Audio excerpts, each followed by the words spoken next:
আমি কতুলপুর মহিলা দলকে অনুরোধ করছি, আপনারা আপনার দল নিয়ে প্রস্তুত থাকুন। আমি কতুলপুর মহিলা দলকে অনুরোধ করছি, আপনারা আপনার দল নিয়ে প্রস্তুত থাকুন।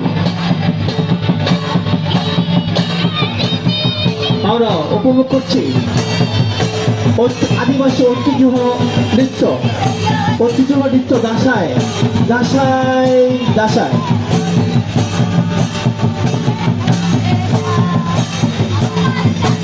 এরপরে আমি বিরত অনুরোধ করছি কতুলপুর মহিলা দাসায় দল, আপনারা আপনার দল নিয়ে প্রস্তুত থাকুন।